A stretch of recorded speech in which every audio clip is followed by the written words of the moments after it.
The Boscombe Valley Mystery. We were seated at breakfast one morning, my wife and I, when the maid brought in a telegram. It was from Sherlock Holmes and ran in this way: "Have you a couple of days to spare? Have just been wired for from the west of England in connection with Boscombe Valley tragedy. Shall be glad if you will come with me. Air and scenery perfect. Leave Paddington by the 11:15. "What do you say, dear?" said my wife, looking across at me. "Will you go?" "I really don't know what to say. I have a fairly long list at present." "Oh, Anstruther would do the work for you. You've been looking a little pale lately. I think that the change would do you good, and you're always so interested in Mr. Sherlock Holmes's cases." "I should be ungrateful if I were not, seeing what I gained through one of them," I answered. "But if I'm to go I must pack at once, for I have only half an hour."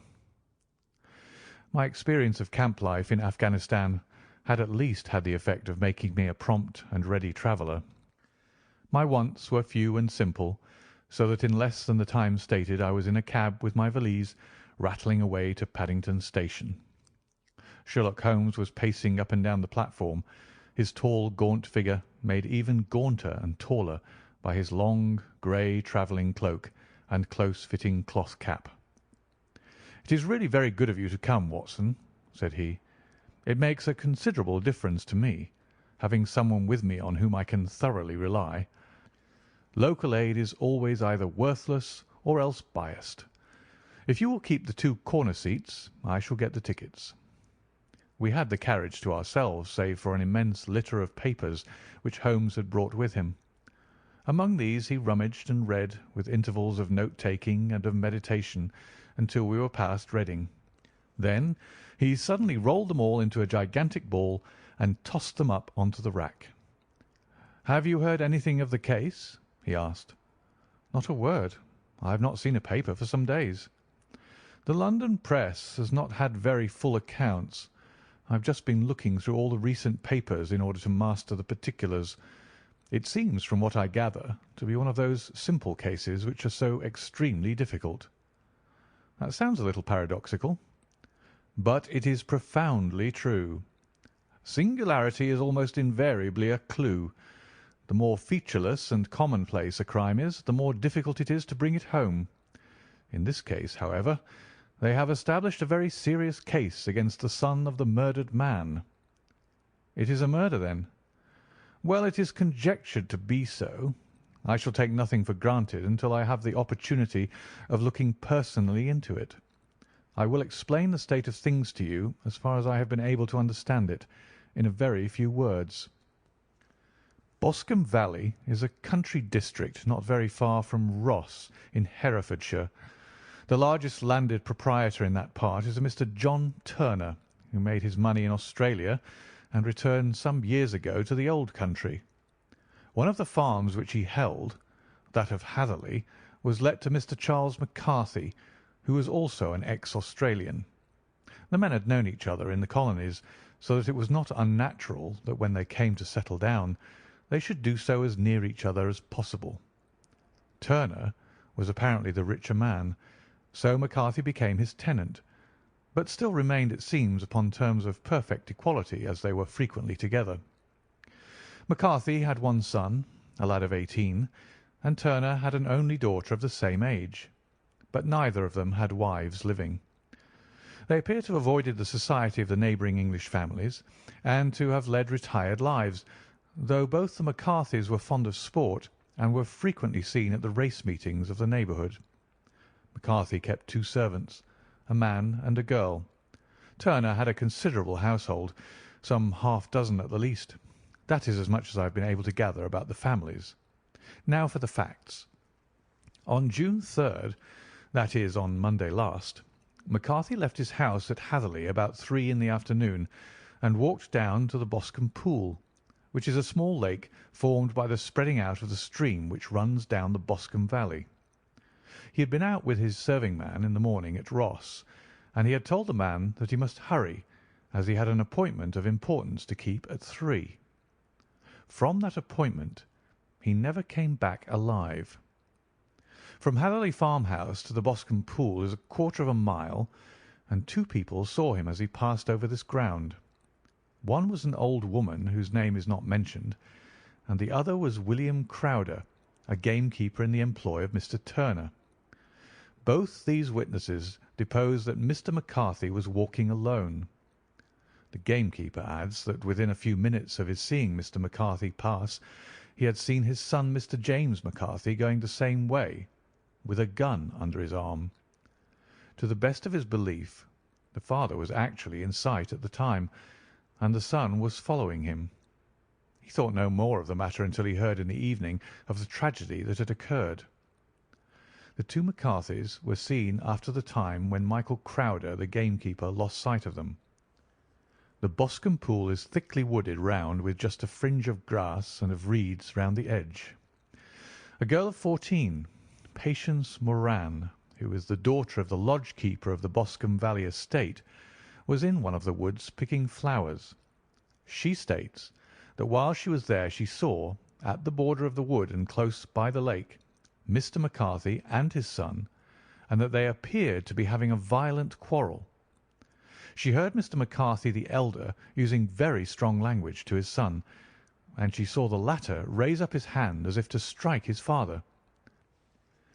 She was so frightened by their violence that she ran away and told her mother when she reached home that she had left the 2 McCarthys quarrelling near Boscombe Pool, and that she was afraid that they were going to fight. She had hardly said the words when young Mr. McCarthy came running up to the lodge to say that he had found his father dead in the wood, and to ask for the help of the lodge-keeper. He was much excited, without either his gun or his hat, and his right hand and sleeve were observed to be stained with fresh blood. On following him, they found the dead body stretched out upon the grass beside the pool. The head had been beaten in by repeated blows of some heavy and blunt weapon. The injuries were such as might very well have been inflicted by the butt end of his son's gun, which was found lying on the grass within a few paces of the body.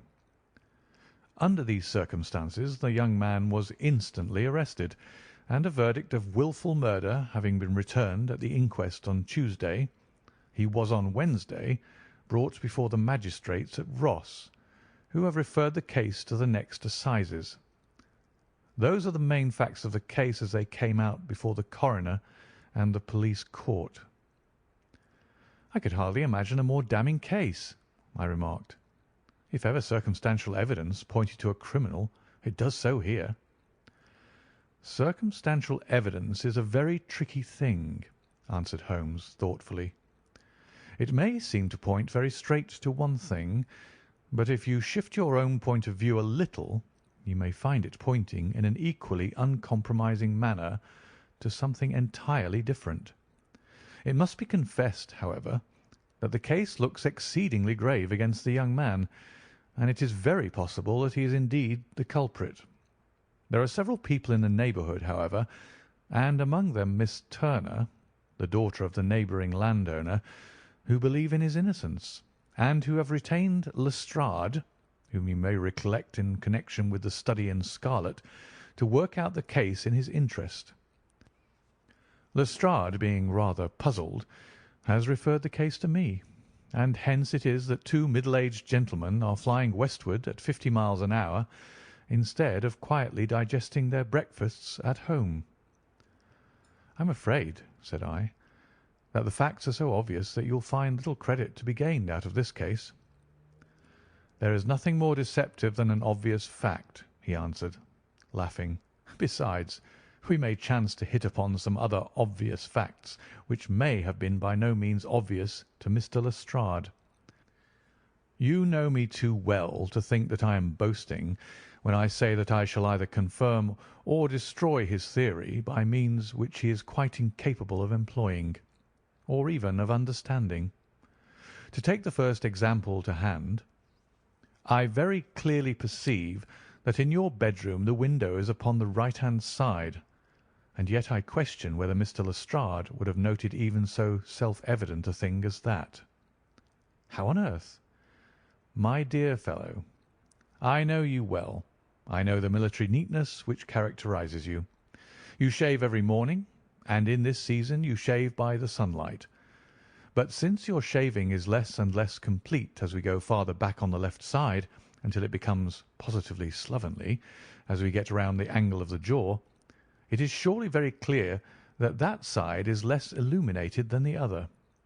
I could not imagine a man of your habits looking at himself in an equal light and being satisfied with such a result. I only quote this as a trivial example of observation and inference. Therein lies my métier, and it is just possible that it may be of some service in the investigation which lies before us. There are one or two minor points which were brought out in the inquest, and which are worth considering. What are they? It appears that his arrest did not take place at once, but after the return to Hatherley Farm. On the Inspector of Constabulary informing him that he was a prisoner, he remarked that he was not surprised to hear it, and that it was no more than his deserts. This observation of his had the natural effect of removing any traces of doubt which might have remained in the minds of the coroner's jury. "It was a confession," I ejaculated. "No, for it was followed by a protestation of innocence." Coming on top of such a damning series of events, it was at least a most suspicious remark. "On the contrary," said Holmes, "it is the brightest rift which I can at present see in the clouds.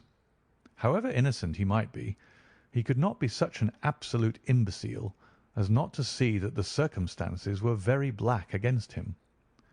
Had he appeared surprised at his own arrest, or feigned indignation at it, I should have looked upon it as highly suspicious, because such surprise or anger would not be natural under the circumstances, and yet might appear to be the best policy to a scheming man.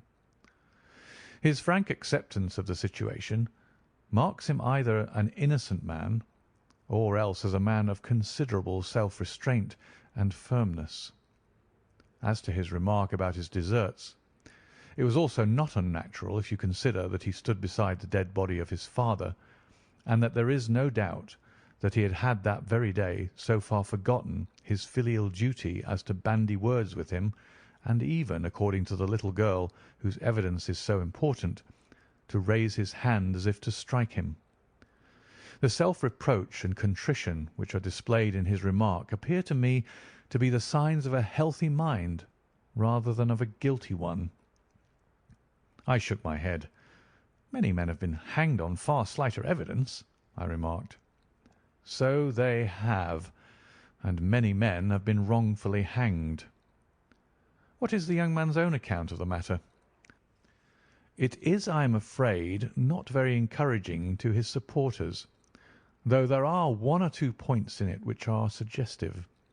You will find it here, and may read it for yourself." He picked out from his bundle a copy of the local Herefordshire paper, and having turned down the sheet, he pointed out the paragraph in which the unfortunate young man had given his own statement of what had occurred. I settled myself down in the corner of the carriage and read it very carefully. It ran in this way: Mr. James McCarthy, the only son of the deceased, was then called and gave evidence as follows: "I had been away from home for 3 days at Bristol, and had only just returned upon the morning of last Monday, the 3rd. My father was absent from home at the time of my arrival, and I was informed by the maid that he had driven over to Ross with John Cobb, the groom. Shortly after my return, I heard the wheels of his trap in the yard, and, looking out of my window, I saw him get out and walk rapidly out of the yard, though I was not aware in which direction he was going. I then took my gun and strolled out in the direction of the Boscombe Pool, with the intention of visiting the rabbit warren, which is upon the other side.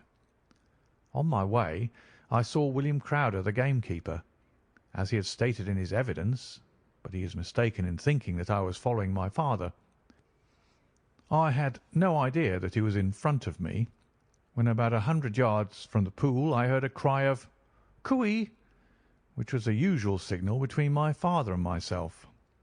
I then hurried forward and found him standing by the pool. He appeared to be much surprised at seeing me, and asked me rather roughly what I was doing. A conversation ensued which led to high words and almost to blows, for my father was a man of a very violent temper. Seeing that his passion was becoming ungovernable, I left him and returned towards Hatherley Farm. I had not gone more than 150 yards, however, when I heard a hideous outcry behind me, which caused me to run back again. I found my father expiring upon the ground with his head terribly injured. I dropped my gun and held him in my arms, but he almost instantly expired. I knelt beside him for some minutes, and then made my way to Mr. Turner's lodge-keeper, his house being the nearest, to ask for assistance. I saw no one near my father when I returned, and I have no idea how he came by his injuries. He was not a popular man, being somewhat cold and forbidding in his manners, but he had, as far as I know, no active enemies. I know nothing further of the matter. The Coroner: Did your father make any statement to you before he died? Witness: He mumbled a few words, but I could only catch some allusion to a rat. The Coroner: What did you understand by that? Witness: It conveyed no meaning to me. I thought that he was delirious. The Coroner: What was the point upon which you and your father had this final quarrel? Witness: I should prefer not to answer. The Coroner: I am afraid that I must press it. Witness: It is really impossible for me to tell you. I can assure you that it has nothing to do with the sad tragedy which followed. The Coroner: That is for the court to decide. I need not point out to you that your refusal to answer will prejudice your case considerably in any future proceedings which may arise. Witness: I must still refuse. The Coroner: I understand that the cry of "Cooee" was a common signal between you and your father. Witness: It was. The Coroner: How was it, then, that he uttered it before he saw you, and before he even knew that you had returned from Bristol? Witness, with considerable confusion: I don't know. A Juryman: Did you see nothing which aroused your suspicions when you returned on hearing the cry and found your father fatally injured? Witness: Nothing definite. The Coroner: What do you mean? Witness: I was so disturbed and excited as I rushed out into the open that I could think of nothing except of my father. Yet I have a vague impression that as I ran forward something lay upon the ground to the left of me. It seemed to me to be something grey in colour, a coat of some sort, or plaid perhaps. When I rose from my father, I looked round for it, but it was gone. Do you mean that it disappeared before you went for help? Yes, it was gone. You cannot say what it was? No, I had a feeling something was there. How far from the body? A dozen yards or so.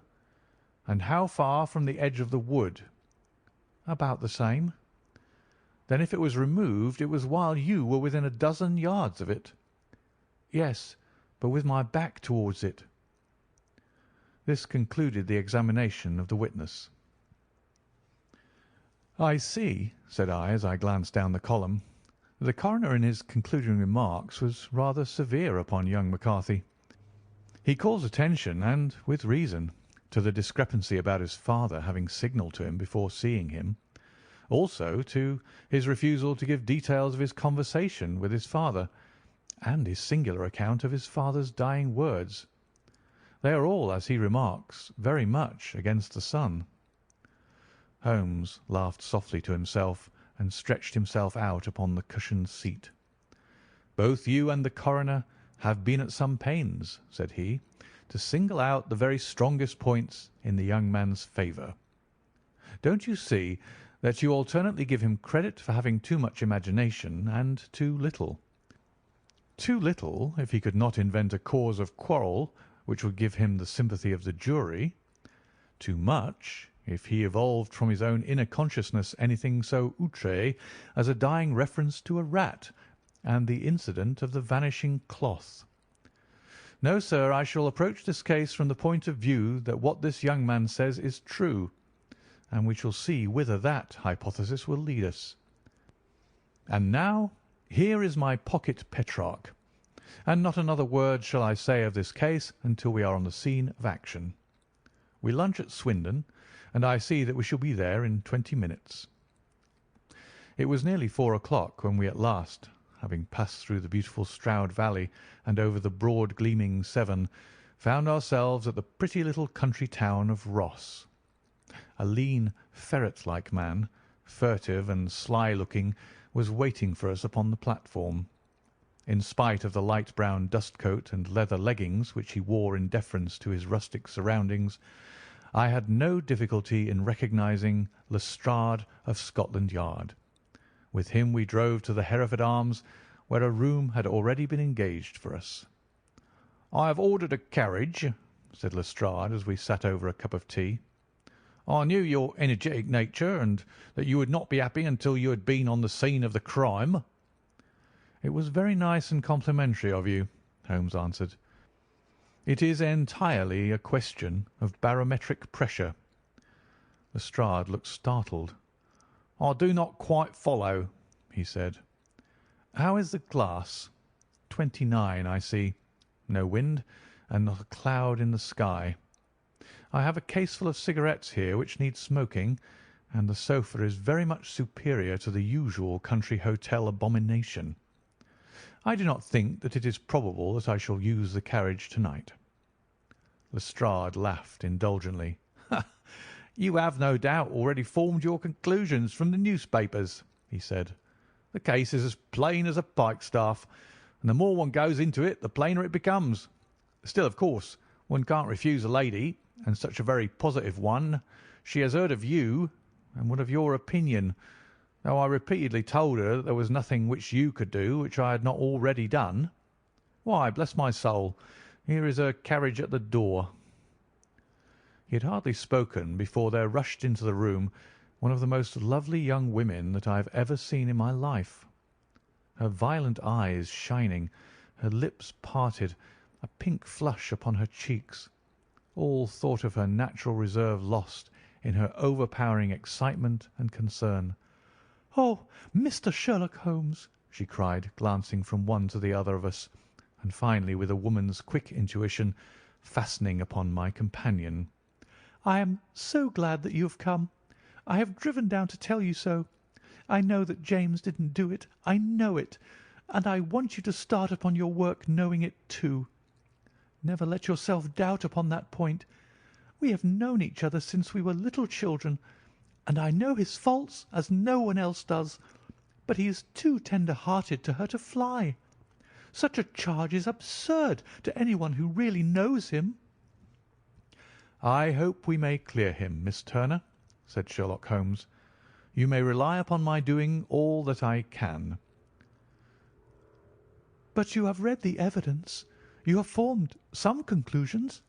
Do you not see some loophole, some flaw? Do you not yourself think that he is innocent?" "I think that is very probable." "There now!" she cried, throwing back her head and looking defiantly at Lestrade. "You hear? He gives me hopes." Lestrade shrugged his shoulders. "I am afraid that my colleague has been a little quick in forming his conclusions," he said. "But he is right. Oh, I know that he is right. James never did it. And about his quarrel with his father, I am sure that the reason why he would not speak about it to the coroner was because I was concerned in it." "In what way?" asked Holmes. "It is no time for me to hide anything. James and his father had many disagreements about me. Mr. McCarthy was very anxious that there should be a marriage between us. James and I have always loved each other as brother and sister, but of course he is young and has seen very little of life yet, and, well, he naturally did not wish to do anything like that yet. So there were quarrels, and this I am sure was one of them." "And your father?" asked Holmes. "Was he in favour of such a union?" "No, he was averse to it also. No one but Mr. McCarthy was in favour of it." A quick blush passed over her fresh young face as Holmes shot one of his keen, questioning glances at her. "Thank you for this information," said he. "May I see your father if I call to-morrow?" "I'm afraid the doctor won't allow it." "The doctor?" "Yes. Have you not heard? Poor father has never been strong for years back, but this has broken him down completely. He has taken to his bed, and Dr. Willows says that he is a wreck and that his nervous system is shattered. Mr. McCarthy was the only man alive who had known Dad in the old days in Victoria." "Ha! In Victoria. That is important." "Yes, at the mines." "Quite so. At the gold mines, where, as I understand, Mr. Turner made his money." "Yes, certainly." "Thank you, Miss Turner. You have been of material assistance to me." "You will tell me if you have any news to-morrow. No doubt you will go to the prison to see James. Oh, if you do, Mr. Holmes, do tell him that I know him to be innocent." "I will, Miss Turner." "I must go home now, for Dad is very ill, and he misses me so if I leave him. Good-bye, and God help you in your undertaking." She hurried from the room as impulsively as she had entered, and we heard the wheels of her carriage rattle off down the street. "I'm ashamed of you, Holmes," said Lestrade with dignity after a few minutes' silence. "Why should you raise up hopes which you are bound to disappoint? I am not over tender of heart, but I call it cruel." "I think that I see my way to clearing James McCarthy," said Holmes. "Have you an order to see him in prison?" "Yes, but only for you and me." "Then I shall reconsider my resolution about going out. We have still time to take a train to Hereford and see him to-night?" "Ample." "Then let us do so. Watson, I fear that you will find it very slow, but I shall only be away a couple of hours." I walked down to the station with them, and then wandered through the streets of the little town, finally returning to the hotel, where I lay upon the sofa and tried to interest myself in a yellow-backed novel. The puny plot of the story was so thin, however, when compared to the deep mystery through which we were groping, and I found my attention wander so continually from the action to the fact, that I at last flung it across the room and gave myself entirely to a consideration of the events of the day. Supposing that this unhappy young man's story were absolutely true, then what hellish thing, what absolutely unforeseen and extraordinary calamity could have occurred between the time when he parted from his father and the moment when, drawn back by his screams, he rushed into the glade? It was something terrible and deadly.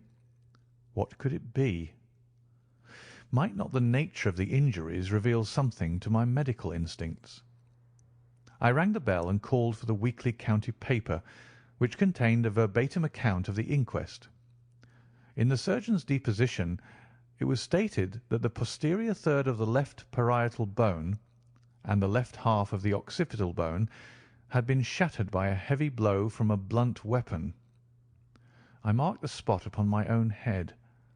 Clearly such a blow must have been struck from behind. That was to some extent in favour of the accused, as when seen quarrelling he was face to face with his father.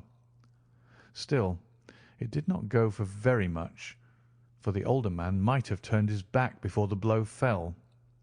Still, it might be worth while to call Holmes' attention to it.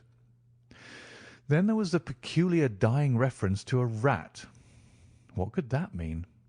It could not be delirium. A man dying from a sudden blow does not commonly become delirious. No, it was more likely to be an attempt to explain how he met his fate. But what could it indicate? I cudgelled my brains to find some possible explanation, and then the incident of the grey cloth seen by young McCarthy. If that were true, the murderer must have dropped some part of his dress, presumably his overcoat, in his flight, and must have had the hardihood to return and to carry it away at the instant when the son was kneeling with his back turned, not a dozen paces off. What a tissue of mysteries and improbabilities the whole thing was!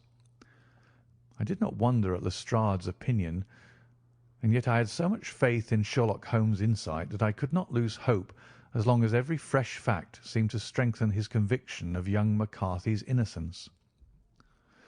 It was late before Sherlock Holmes returned. He came back alone, for Lestrade was staying in lodgings in the town. "The glass still keeps very high," he remarked as he sat down. "It is of importance that it should not rain before we are able to go over the ground. On the other hand, a man should be at his very best and keenest for such nice work as that, and I did not wish to do it when fagged by a long journey. I have seen young McCarthy." "And what did you learn from him?" "Nothing." "Could he throw no light?" "None at all. I was inclined to think at one time that he knew who had done it and was screening him or her, but I am convinced now that he is as puzzled as everyone else. He is not a very quick-witted youth, though comely to look at, and I should think sound at heart." "I cannot admire his taste," I remarked, "if it is indeed a fact that he was averse to a marriage with so charming a young lady as this Miss Turner." "Ah, thereby hangs a rather painful tale. This fellow is madly, insanely in love with her, but some 2 years ago, when he was only a lad and before he really knew her, for she had been away 5 years at a boarding school, what does the idiot do but get into the clutches of a barmaid in Bristol and marry her at a registry office? No one knows a word of the matter, but you can imagine how maddening it must be to him to be upbraided for not doing what he would give his very eyes to do, but what he knows to be absolutely impossible. It was sheer frenzy of this sort which made him throw his hands up into the air when his father, at their last interview, was goading him on to propose to Miss Turner. On the other hand, he had no means of supporting himself, and his father, who was by all accounts a very hard man, would have thrown him over utterly had he known the truth. It was with his barmaid wife that he had spent the last 3 days in Bristol, and his father did not know where he was. Mark that point. It is of importance. Good has come out of evil, however, for the barmaid, finding from the papers that he is in serious trouble and likely to be hanged, has thrown him over utterly, and has written to him to say that she has a husband already in the Bermuda dockyard, so that there is really no tie between them. I think that that bit of news has consoled young McCarthy for all that he has suffered. But if he's innocent, who has done it? Ah, who? I would call your attention very particularly to 2 points. One is that the murdered man had an appointment with someone at the pool, and that the someone could not have been his son, for his son was away, and he did not know when he would return. The second is that the murdered man was heard to cry "Cooee" before he knew that his son had returned. Those are the crucial points upon which the case depends. And now let us talk about George Meredith, if you please, and we shall leave all minor matters until to-morrow. There was no rain, as Holmes had foretold, and the morning broke bright and cloudless. At 9 o'clock Lestrade called for us with the carriage, and we set off for Hatherley Farm and the Boscombe Pool. "There's a serious news this morning," Lestrade observed. "It is said that Mr. Turner of the Hall is so ill that his life is despaired of." "An elderly man, I presume," said Holmes. "About 60, but his constitution has been shattered by his life abroad, and he has been in failing health for some time. This business has had a very bad effect upon him. He was an old friend of McCarthy's, and, I may add, a great benefactor to him, for I have learned that he gave him Hatherley Farm rent-free." "Indeed, that is interesting," said Holmes. "Oh, yes. In 100 other ways he has helped him. Everybody about here speaks of his kindness to him." "Really? Does it not strike you as a little singular that this McCarthy, who appears to have had little of his own, and to have been under such obligations to Turner, should still talk of marrying his son to Turner's daughter, who is presumably heiress to the estate, and that in such a very cocksure manner, as if it were merely a case of a proposal and all else would follow?" It is the more strange, since we know that Turner himself was averse to the idea. The daughter told us as much. Do you not deduce something from that?" "We have got to the deductions and the inferences," said Lestrade, winking at me. "I find it hard enough to tackle facts, Holmes, without flying away after theories and fancies." "You are right," said Holmes demurely. "You do find it very hard to tackle the facts." "Anyhow, I have grasped one fact which you seem to find it difficult to get hold of," replied Lestrade with some warmth. "And that is?" "That McCarthy senior met his death from McCarthy junior, and that all theories to the contrary are the merest moonshine." "Well, moonshine is a brighter thing than fog," said Holmes, laughing. "But I am very much mistaken if this is not Hatherley Farm upon the left." "Yes, that is it." It was a widespread, comfortable-looking building, two-storied, slate-roofed, with great yellow blotches of lichen upon the grey walls. The drawn blinds and the smokeless chimneys, however, gave it a stricken look, as though the weight of this horror still lay heavy upon it. We called at the door, when the maid, at Holmes's request, showed us the boots which her master wore at the time of his death, and also a pair of the son's, though not the pair which he had then had. Having measured these very carefully from 7 or 8 different points, Holmes desired to be led to the courtyard, from which we all followed the winding track which led to Boscombe Pool. Sherlock Holmes was transformed when he was hot upon such a scent as this. Men who had only known the quiet thinker and logician of Baker Street would have failed to recognize him. His face flushed and darkened. His brows were drawn into 2 hard black lines, while his eyes shone out from beneath them with a steely glitter. His face was bent downward, his shoulders bowed, his lips compressed, and the veins stood out like whipcord in his long, sinewy neck. His nostrils seemed to dilate with a purely animal lust for the chase, and his mind was so absolutely concentrated upon the matter before him that a question or remark fell unheeded upon his ears, or, at the most, only provoked a quick, impatient snarl in reply. Swiftly and silently he made his way along the track which ran through the meadows, and so by way of the woods to the Boscombe Pool. It was damp, marshy ground, as is all that district, and there were marks of many feet, both upon the path and amid the short grass which bounded it on either side. Sometimes Holmes would hurry on, sometimes stop dead, and once he made quite a little detour into the meadow. Lestrade and I walked behind him, the detective indifferent and contemptuous, while I watched my friend with the interest which sprang from the conviction that every one of his actions was directed towards a definite end.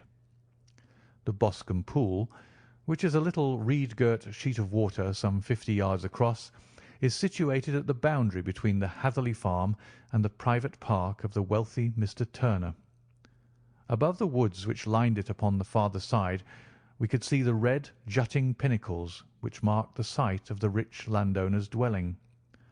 On the Hatherley side of the pool the woods grew very thick, and there was a narrow belt of sodden grass 20 paces across between the edge of the trees and the reeds which lined the lake. Lestrade showed us the exact spot at which the body had been found, and indeed so moist was the ground that I could plainly see the traces which had been left by the fall of the stricken man. To Holmes, as I could see by his eager face and peering eyes, very many other things were to be read upon the trampled grass. He ran round like a dog who is picking up a scent, and then turned upon my companion.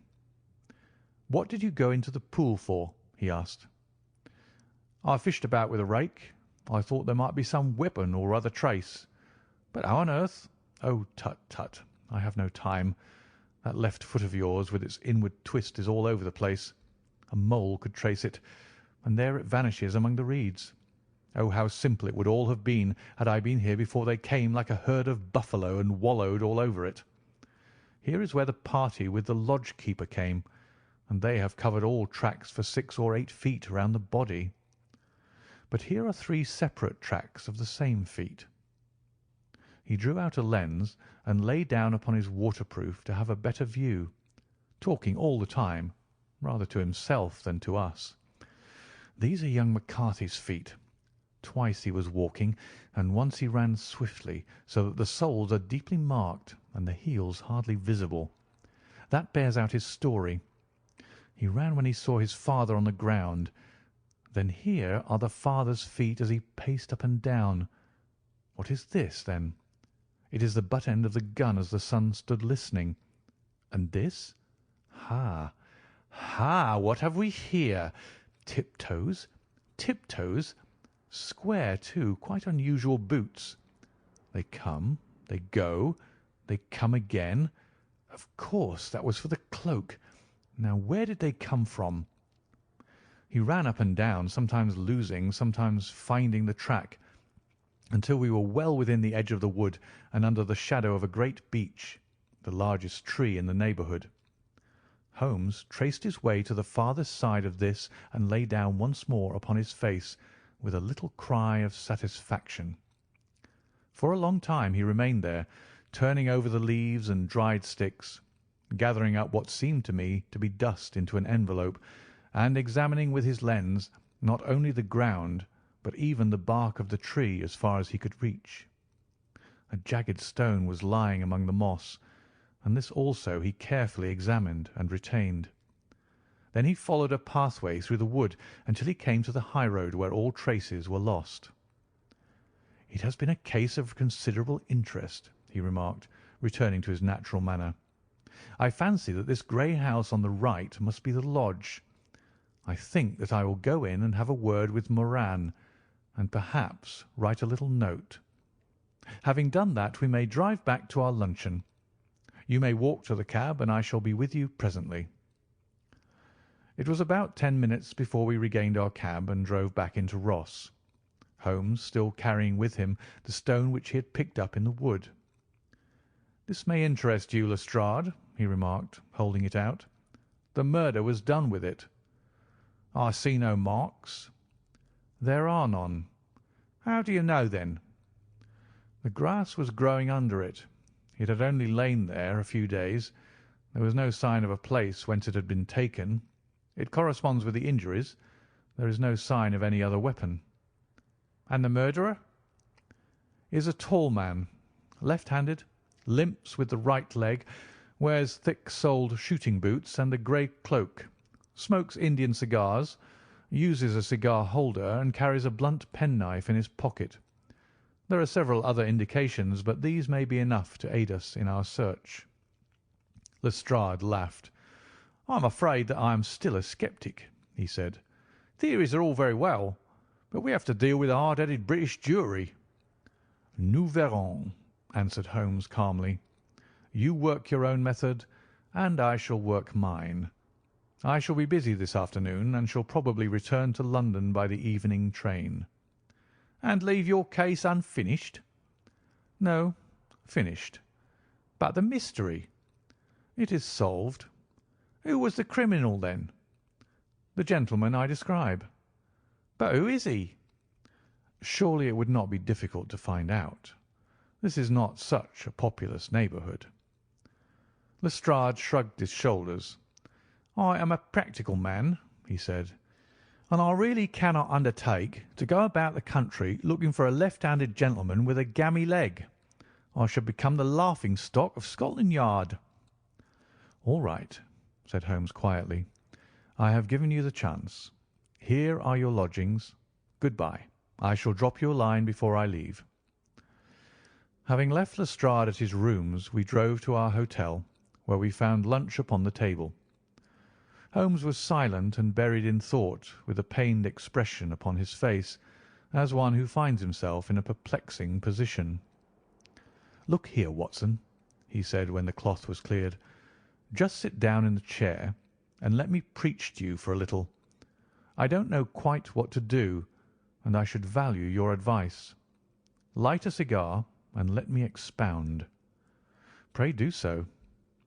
"Well, now, in considering this case there are 2 points about young McCarthy's narrative which struck us both instantly. although they impressed me in his favour and you against him. One was the fact that his father should, according to his account, cry cooee before seeing him. The other was his singular dying reference to a rat.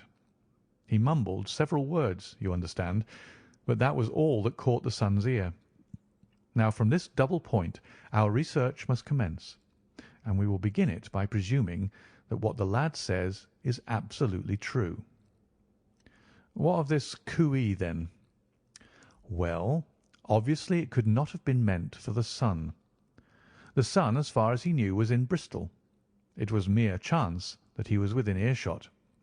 The cooee was meant to attract the attention of whoever it was that he had the appointment with. But cooee is a distinctly Australian cry, and one which is used between Australians.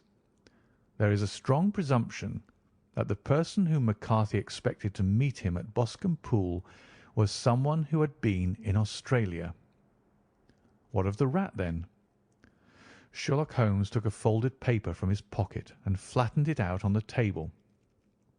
"This is a map of the colony of Victoria," he said. "I wired to Bristol for it last night." He put his hand over part of the map. "What do you read?" "ARAT," I read. "And now?" He raised his hand. "Ballarat." "Quite so. That was the word the man uttered, and of which his son only caught the last two syllables. He was trying to utter the name of his murderer, so-and-so of Ballarat." "It is wonderful," I exclaimed. "It is obvious. And now, you see, I had narrowed the field down considerably. The possession of a grey garment was a third point which, granting the son's statement to be correct, was a certainty. We have come now out of mere vagueness to the definite conception of an Australian from Ballarat with a grey cloak." "Certainly." "And one who was at home in the district, for the pool can only be approached by the farm or by the estate, where strangers could hardly wander." "Quite so. Then comes our expedition of to-day. By an examination of the ground I gained the trifling details which I gave to that imbecile Lestrade as to the personality of the criminal." "But how did you gain them?" "You know my method. It is founded upon the observation of trifles.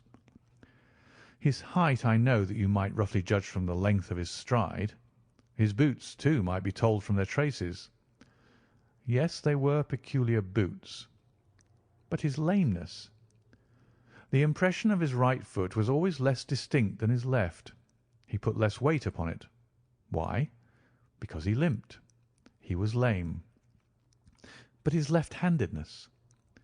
"You were yourself struck by the nature of the injury as recorded by the surgeon at the inquest.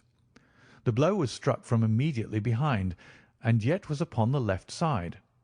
Now, how can that be unless it were by a left-handed man? He had stood behind that tree during the interview between the father and son. He had even smoked there. I found the ash of a cigar, which my special knowledge of tobacco ashes enables me to pronounce as an Indian cigar. I have, as you know, devoted some attention to this, and written a little monograph on the ashes of 140 different varieties of pipe, cigar, and cigarette tobacco.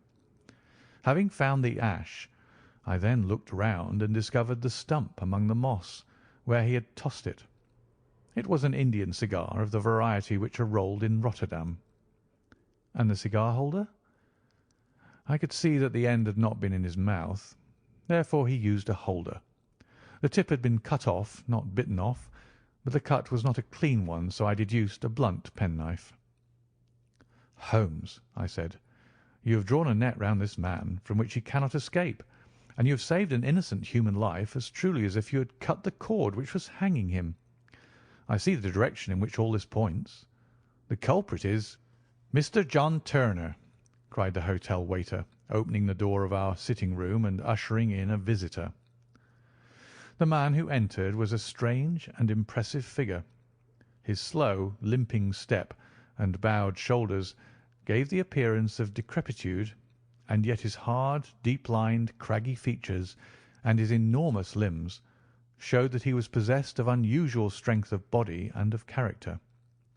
His tangled beard, grizzled hair, and outstanding drooping eyebrows combined to give an air of dignity and power to his appearance, but his face was of an ashen white, while his lips and the corners of his nostrils were tinged with a shade of blue. It was clear to me at a glance that he was in the grip of some deadly and chronic disease. "Pray sit down on the sofa," said Holmes gently. "You had my note?" "Yes. The lodge-keeper brought it up. You said that you wished to see me here to avoid scandal." "I thought people would talk if I went to the hall." "And why did you wish to see me?" He looked across at my companion with despair in his weary eyes, as though his question was already answered. "Yes," said Holmes, answering the look rather than the words. "It is so. I know all about McCarthy." The old man sank his face in his hands. "God help me!" he cried. "But I would not have let the young man come to harm. I give you my word that I would have spoken out if it went against him at the assizes." "I am glad to hear you say so," said Holmes gravely. "I would have spoken now had it not been for my dear girl. It would break her heart. It will break her heart when she hears what I am arrested." "It may not come to that," said Holmes. "What?" "I am no official agent. I understand that it was your daughter who required my presence here, and I am acting in her interests. Young McCarthy must be got off, however." "I am a dying man," said old Turner. "I have had diabetes for years. My doctor says it is a question whether I shall live a month. Yet I would rather die under my own roof than in a jail." Holmes rose and sat down at the table with his pen in his hand and a bundle of paper before him.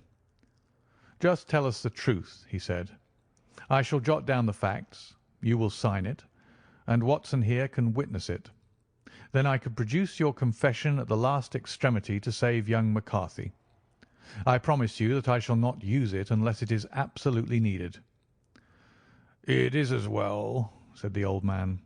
"It's a question whether I shall live to the assizes, so it matters little to me. But I should wish to spare Alice the shock, and now I will make the thing clear to you. It has been a long time in the acting, but will not take me long to tell. You didn't know this dead man, McCarthy. He was the devil incarnate. I tell you that.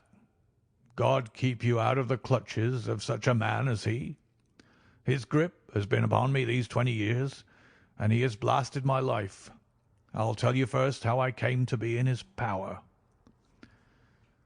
It was in the early 60s at the diggings.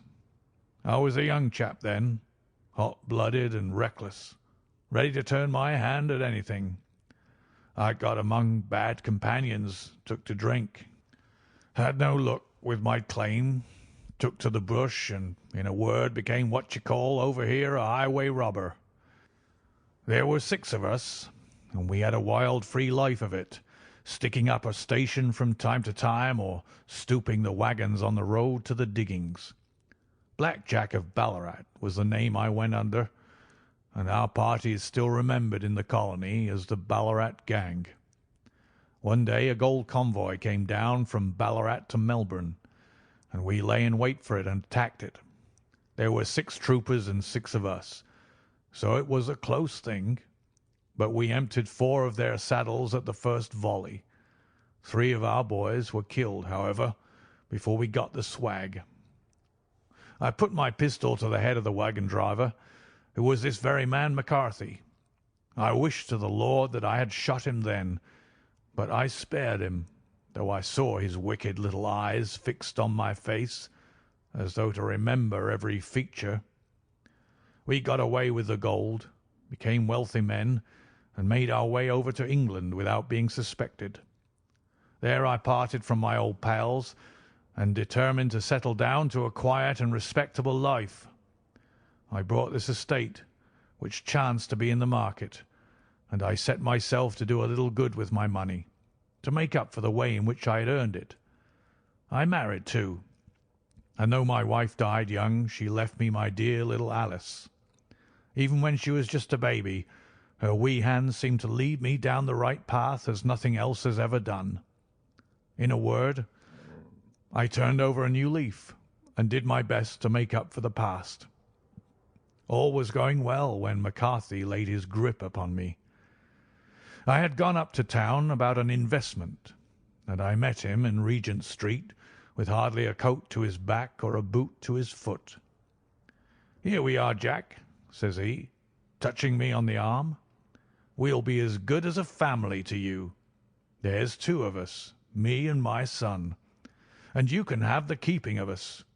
If you don't, it's a fine, law-abiding country is England, and there's always a policeman within hail." Well, down they came to the West Country. There was no shaking them off, and there they have lived rent-free on my best land ever since. There was no rest for me, no peace, no forgetfulness. Turn where I would, there was this cunning, grinning face at my elbow. It grew worse as Alice grew up, for he soon saw I was more afraid of her knowing my past than of the police. Whatever he wanted he must have, and whatever it was I gave him without question. Land, money, houses, until at last he asked a thing which I could not give. He asked for Alice. His son, you see, had grown up, and so had my girl, and as I was known to be in weak health, it seemed a fine stroke to him that his lad should step into the whole property. But there I was firm. I would not have his cursed stock mixed with mine. Not that I had any dislike to the lad, but his blood was in him, and that was enough. I stood firm. McCarthy threatened. I braved him to do his worst. We were to meet at the pool midway between our houses to talk it over. When I went down there I found him talking with his son, so I smoked a cigar and waited behind a tree until he should be alone. But as I listened to his talk, all that was black and bitter in me seemed to come uppermost. He was urging his son to marry my daughter, with as little regard for what she might think as if she were a slut from off the streets. It drove me mad to think that I and all that I held most dear should be in the power of such a man as this. Could I not snap the bond? I was already a dying and a desperate man, though clear of mind and fairly strong of limb. I knew that my own fate was sealed, but my memory and my girl, both could be saved if I could but silence that foul tongue. I did it, Mr. Holmes. I would do it again. Deeply as I have sinned, I have led a life of martyrdom to atone for it. But that my girl should be entangled in the same meshes which held me was more than I could suffer. I struck him down with no more compunction than if he had been some foul and venomous beast. His cry brought back his son, but I had gained the cover of the wood, though I was forced to go back to fetch the cloak which I had dropped in my flight. That is the true story, gentlemen, of all that occurred." "Well, it is not for me to judge you," said Holmes, as the old man signed the statement which had been drawn out. "I pray that we may never be exposed to such temptation." "I pray not, sir. And what do you intend to do?" "In view of your health, nothing. You are yourself aware that you will soon have to answer for your deed at a higher court than the assizes. I will keep your confession, and if McCarthy is condemned, I shall be forced to use it.